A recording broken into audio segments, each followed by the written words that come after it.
प्रधानमंत्री नरेंद्र मोदी आज सुबह 11 बजे मन की बात में किसानों से संवाद करेंगे। पीएम मोदी के मन की बात का ये छठा संस्करण होगा। मोदी मन की बात के जरिए किसान विरोधी छवि से निकलने की कोशिश करेंगे। हालांकि विपक्ष हमेशा सरकार पर कॉर्पोरेट के साथ रहने का आरोप लगाती रही है। मन की बात में मोदी भूमि अधिग्रहण बिल में किए गए 11 संशोधनों का भी जिक्र कर सकते हैं। मन की बात के जरिए प्रधानमंत्री नरेंद्र मोदी आज किसानों को अपना संदेश देंगे, लेकिन उससे पहले किसानों ने अपने मन की बात रखी। किसी ने बेमौसम हुई बरसात से खराब फसल पर मोदी को ध्यान देने को कहा, तो किसी ने किसानों को फसल की पूरी कीमत नहीं मिलने की परेशानी बताई। लेकिन भारत में जो 70% किसान हैं, उनको उनसे उत्पादित की जाने वाली खेती के माल का कीमत ठहराने का आज अधिकार नहीं या स्वतंत्रता नहीं। मैं मोदी जी से रिक्वेस्ट करता हूँ कि वो अपने मन की बात में इसकी स्पष्टता दे। 2-3 महीने में वो संतरे के बगीचे के लिए जो कष्ट किया, वो उनका सब मुनाफा पानी में गया। बैंक से कर्जा लिया, वो शेतकरी आत्महत्या इसकी वजह से कर रहे कि जो सरकार है अपनी सरकार शेतकरी के वजह से कुछ सोचते नहीं। All India Muslim personal law board की बैठक का आज आखिरी दिन है। आज जयपुर में all India Muslim personal law board कई मुद्दों पर अपनी बात रखेगी। बोर्ड में घर वापसी, धर्म परिवर्तन, स्कूल सिलेबस में भगवत गीता को शामिल करना, सूर्य नमस्कार को स्कूल के रूटीन में शामिल करने जैसे मुद्दे पर अपनी राय रखेगी। इस बैठक में इस बात पर भी फैसला होगा कि पूरे मामले पर मुस्लिम पर्सनल लॉ बोर्ड प्रधानमंत्री से मुलाकात करे या न करे।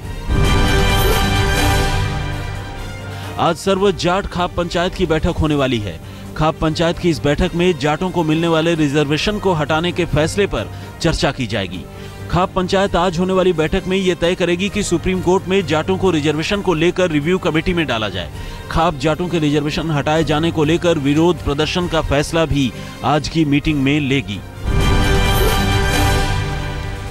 वाराणसी में आज बीजेपी अध्यक्ष अमित शाह जनसभा करेंगे। इस जनसभा में काफी लोग बीजेपी में शामिल हो सकते हैं। इस जनसभा को पूर्व समाजवादी नेता अनिल राजभर ने रखा है। अनिल राजभर आज खुद अमित शाह के सामने बीजेपी की सदस्यता ग्रहण करेंगे। यमुना सफाई अभियान में शामिल लोगों के आज अलग अलग जगहों पर प्रदर्शन की उम्मीद है। शुक्रवार की रात से ही यमुना मार्च से जुड़े लोग जंतर मंतर पर प्रदर्शन कर रहे हैं। कुछ प्रदर्शनकारी निजामुद्दीन इलाके में भी प्रदर्शन पर बैठे हैं। यमुना सफाई अभियान के प्रदर्शन से यातायात प्रभावित हो रही है। यमुना मार्च में करीब 10,000 लोग शामिल हैं और ये यमुना की सफाई के साथ ही इसे अविरल बहने देने की मांग कर रहे हैं।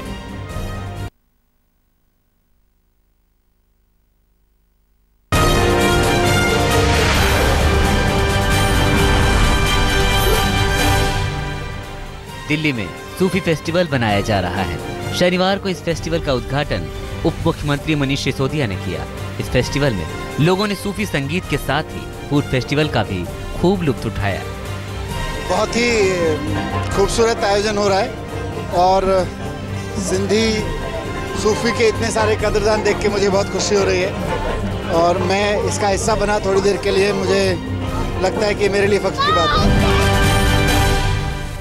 दिल्ली के कई इलाकों में बिजली कटौती शुरू हो गई है। पश्चिमी दिल्ली में 6 घंटे तक बिजली कटौती की खबर है। वहीं लोगों की शिकायत ये भी है कि कस्टमर केयर बिजली कटौती पर सही जानकारी भी नहीं दे रही। बिजली कटौती से लोगों को पानी की समस्या भी झेलनी पड़ रही है। दिल्ली के एक कॉलेज में ड्रेस कोड को लेकर बवाल मचा हुआ है। कॉलेज के लेटर हेड पर जारी आदेश में लड़कियों को जींस टॉप टी शर्ट पहनने से मना किया गया है। पीतमपुरा के इस कॉलेज में लड़कियों के ड्रेस कोड का यहाँ की विधायक वंदना कुमारी ने भी विरोध किया है। दिल्ली विधानसभा की डिप्टी स्पीकर वंदना कुमारी ने इसे महिलाओं की आजादी पर पाबंदी बताया है। मैं तो इस चीज़ को सीधे से खारिज करती हूँ। जो इस तरह की उनकी अपनी चॉइस होनी चाहिए, उनकी अपनी स्वतंत्रता होनी चाहिए। स्वतंत्र भारत के अंदर एक कपड़ा पहनने की भी स्वतंत्रता अगर महिलाओं को नहीं है, तो जिस देश में सभी लोग बात कर रहे हैं महिलाओं के विषय में, महिलाओं की प्रगति, महिलाओं के उत्थान, महिलाओं को आगे आके काम करने की, वहाँ एक छोटी सी चीज़ उनको अपने कपड़ा पहनने की स्वतंत्रता नहीं है। ये बहुत दर्दनाक स्थिति है हमारे समाज के लिए और हम सबके को इस पे चिंता करने की विषय है। दिल्ली में शनिवार को बीजेपी ने हिंदू नववर्ष समारोह का आयोजन किया। कनॉट प्लेस के हनुमान मंदिर में इस मौके पर बीजेपी दिल्ली प्रदेश के सभी पदाधिकारी मौजूद थे। इस मौके पर सांस्कृतिक कार्यक्रम का भी आयोजन किया गया। दिल्ली एनसीआर के नोएडा में मोबाइल नेटवर्क से जुड़ी परेशानी शुरू हो सकती है। नोएडा रेजिडेंस टावर एसोसिएशन ने मकानों पर लगे मोबाइल टावरों की बिजली काट दी है। फिलहाल mobile phone tower battery backup पर चल रहे हैं। नोएडा में कुल 500 मोबाइल फोन टावर हैं, जिनमें से 300 टावर रेजिडेंशियल इलाके में हैं। इनमें से 140 टावरों की बिजली काट दी गई है। बाकी बचे टावरों के कनेक्शन 23 मार्च तक काट दिए जाएंगे। जैसलमेर के थार रेगिस्तान में सेना ने युद्धाभ्यास किया। शुक्रवार की देर रात पोखरन फील्ड फायरिंग रेंज में सेना ने दिन रात के ब्रिजिंग चैरियट फायर पावर का प्रदर्शन किया। अपने युद्धाभ्यास से भारतीय सेना ने दक्षिण एशिया में अपने शक्तिशाली होने का एहसास कराया। सेना के इस युद्धाभ्यास में कई उच्च सैन्य अधिकारी भी मौजूद थे। जम्मू के कठुआ और सांबा में आतंकी हमले को देखते हुए हिमाचल प्रदेश में सुरक्षा के पुख्ता इंतजाम करने के निर्देश दिए गए हैं। हिमाचल प्रदेश के पुलिस महानिदेशक संजय कुमार ने कहा कि सुरक्षा को लेकर पूरे राज्य में निर्देश जारी कर दिए गए हैं। बिहार के जमुई में गुरमाहा जंगल में नक्सलियों के खिलाफ सीआरपीएफ द्वारा चलाए गए सर्च ऑपरेशन में भारी मात्रा में विस्फोटक बरामद हुए। 3 दिन के इस अभियान में सीआरपीएफ को सिलेंडर बम, डेटोनेटर, पुलिस से लूटी हुई कार्बाइन और भारी तादाद में गोलियां बरामद हुई। मेक इन इंडिया प्रोग्राम के तहत शहरी विकास एवं संसदीय कार्य मंत्री वेंकैया नायडू ने शनिवार को कोच्चि में metro rail coaches manufacturing unit का उद्घाटन किया। इस मौके पर वेंकैया नायडू ने कहा कि संसद में बीमा बिल और खनिज बिल पास कराकर सरकार ने विकास का संदेश दिया है। There is a talent in India. Our boys and girls, they have inherent strength.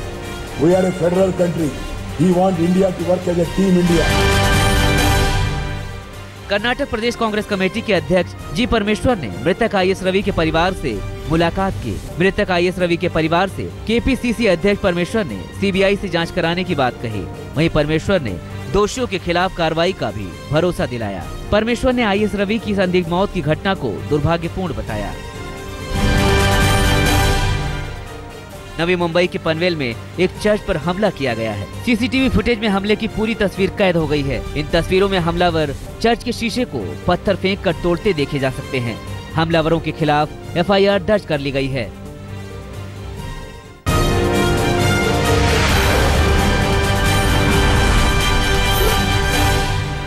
Mumbai हमले के सरकारी वकील उज्ज्वल निकम ने आतंकी कसाब मामले में नया खुलासा किया है। जेल प्रशासन की तरफ से कसाब को बिरयानी खिलाने के मामले में निकम ने कहा है कि ऐसा कुछ नहीं हुआ। मुंबई हमले के सरकारी वकील ने कहा कि सेल के अंदर कसाब ने कभी बिरयानी नहीं मांगी थी।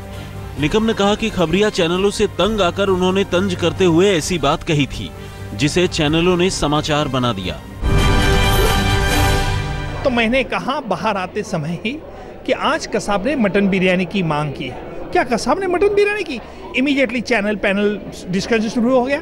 देखो कसाब कितना खुकार आतंकवादी है, इतने लोगों को जान लेंगे मटन बिरयानी मांग। जो पहले चैनल वाले कसाब की तरफ हमदर्दी दिखाते थे, वो मटन बिरयानी से उसका गुस्सा करने लगे।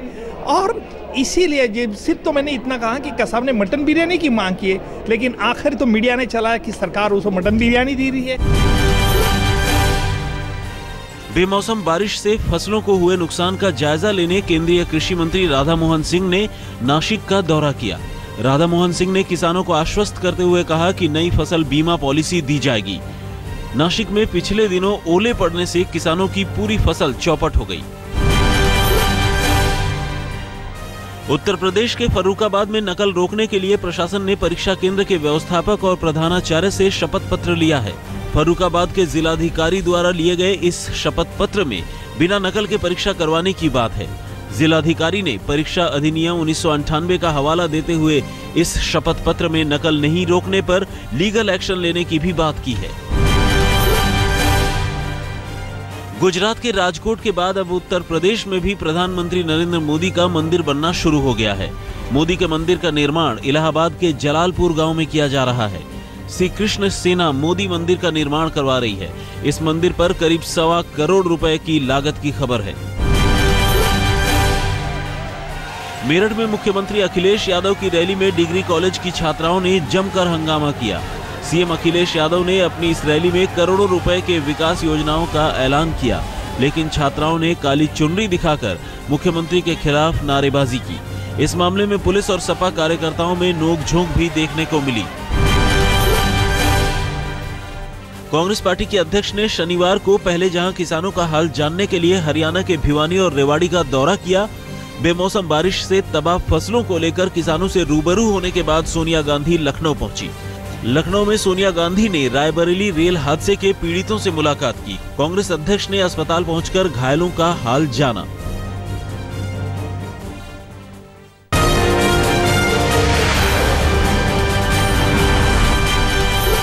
गुड़गांव में बीजेपी अध्यक्ष अमित शाह ने शनिवार को बैठक की। बीजेपी अध्यक्ष के इस बैठक में सीएम मनोहर लाल खट्टर समेत विधायक, मंत्री और बीजेपी के संगठन कार्यकर्ता भी शामिल हुए। अमित शाह ने हर विधानसभा क्षेत्र में 50 लाख बीजेपी कार्यकर्ता बनाने का लक्ष्य रखा। वहीं हरियाणा बीजेपी का दावा है कि अब तक 25 लाख सदस्य बनाए जा चुके हैं। शनिवार को सोनिया गांधी ने हरियाणा के भिवानी, झज्जर, रेवाड़ी और करनाल का दौरा किया। कांग्रेस अध्यक्ष ने बेमौसम बारिश से प्रभावित किसानों का हाल जाना। किसानों से मुलाकात के बाद सोनिया ने कहा कि किसान हमारे अन्नदाता हैं, उनके बगैर हम कुछ भी नहीं। सोनिया ने हरियाणा सरकार से किसानों को मदद करने की अपील की। खट्टर सरकार के मंत्रियों को सोनिया गांधी का हरियाणा दौरा रास नहीं आ रहा। किसानों से सोनिया की मुलाकात को बीजेपी के नेताओं ने छलावा बताया है। हरियाणा के कृषि मंत्री ओम प्रकाश धनखड़ ने कहा कि जब कांग्रेस की सरकार थी तो किसानों को 2-2 रुपए के चेक थमाए गए थे। अब झूठ मूठ की मसीहा बन रही हैं सोनिया गांधी। जब हाउस में कांग्रेस के लोग बोल रहे थे कि बहुत अच्छा होना चाहिए, तो मैंने उनको याद दिलाया था कि आप ही सब लोगों ने 2.5 रुपए का चेक भेजा था बेरी विधानसभा में, जो 1 साल पुरानी बात भी नहीं है। इनको किसानों की कोई चिंता नहीं है। अब इनको हिंदुस्तान में कोई पूछ नहीं रहा है। ये तो खाली अपनी आबो हवा बदलने के लिए यहाँ पर आई थी।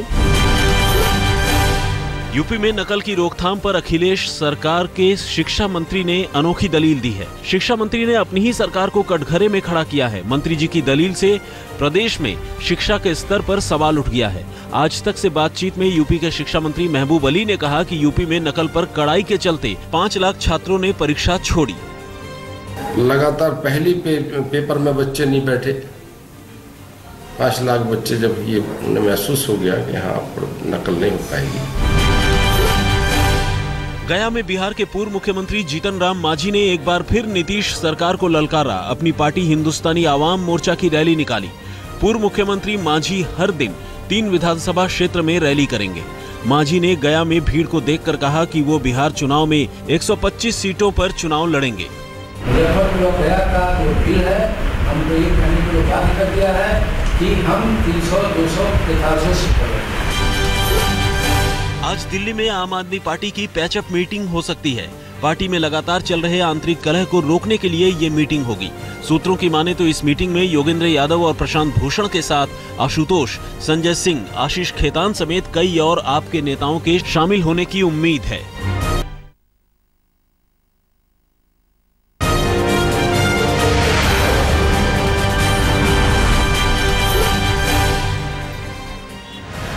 दिल्ली के अक्षरधाम के पास बीती रात NH-24 पर एक होंडा सिटी कार डिवाइडर से टकरा गई। गाड़ी में लगे एयरबैग की वजह से ड्राइवर समेत गाड़ी में सवार महिला और बच्चे की जान बच गई। हालांकि इस दुर्घटना में तेज रफ्तार से आ रही 5 गाड़ियां एक दूसरे से टकरा गई। इस वजह से NH-24 पर काफी समय तक जाम लगा रहा।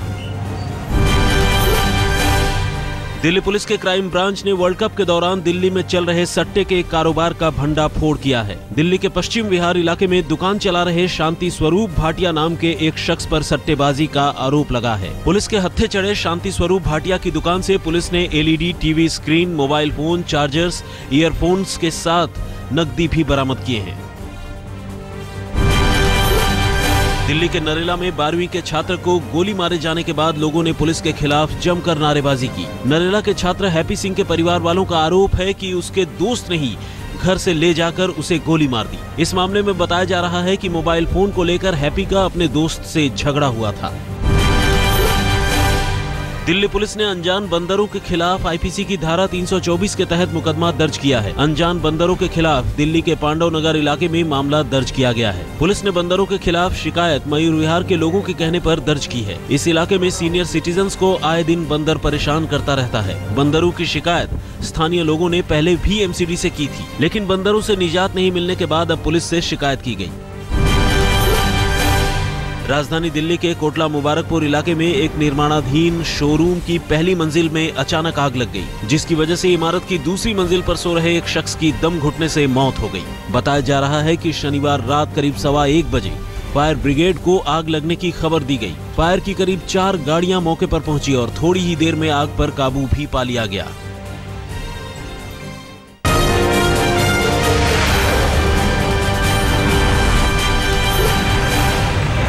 दिल्ली के एंड्रयूजगंज फ्लाईओवर पर 2 तेज रफ्तार ट्रक आपस में टकरा गए। इस सड़क हादसे में एक शख्स की मौत हो गई, वहीं 2 गंभीर रूप से घायल हो गए। घटना बीती रात करीब 3 बजे की है। तेज रफ्तार ट्रक एम्स से मूलचंद की तरफ जा रहा था। यूपी के मुगलसराय में जीटी रोड पर एक जूते चप्पल की दुकान में अचानक आग लगने से अफरा तफरी मच गई। रात 10 बजे के आसपास अचानक लगी इस आग की सूचना मिलते ही दमकल की 2 गाड़ियां मौके पर पहुंच गई और आग बुझाने में जुट गई। लेकिन जब तक दुकान में लगी आग पर काबू पाया जाता, दुकान में रखे लाखों रुपए के जूते चप्पल और फर्नीचर जलकर खाक हो चुके थे। दुकान में आग उस वक्त लगी जब दुकानदार अपनी दुकान को बंद कर घर जा चुका था।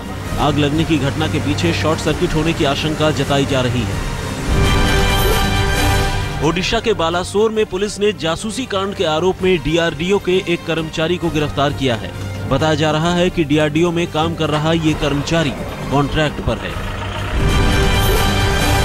ठाणे शहर के कलवा इलाके में बलात्कार के मामले में जमानत पर रिहा आरोपी पर पीड़ित लड़की के परिवार ने केस वापस लेने के लिए धमकाने का आरोप लगाया है। पीड़ित लड़की के परिवार ने आरोप लगाया है कि जमानत पर रिहा आरोपी ने फिर से रेप करने की धमकी दी है। पीड़ित लड़की की उम्र 14 साल है और रेप की धमकी के बाद डर के मारे परिवार वालों ने लड़की का मुंडन भी करवा दिया है। वहीं रेप के आरोपी के खिलाफ ठाणे के joint police commissioner Lakshmi Narayan से इसकी शिकायत भी की है। पश्चिम बंगाल के दुर्गापुर में सीपीआईएम के पार्टी ऑफिस में कृषक मीटिंग के दौरान हमले की खबर है। सीपीआईएम के विधायक गौरांग चटर्जी ने आरोप लगाया है कि टीएमसी के लोगों ने दुर्गापुर के लोहदा इलाके में गोगला में पार्टी दफ्तर पर हमला किया, पार्टी का झंडा हटाया और बम फेंके। इस हमले में एक व्यक्ति के घायल होने की खबर है। हालांकि हमले को लेकर टीएमसी ने अपने कार्यकर्ताओं के शामिल होने से इनकार।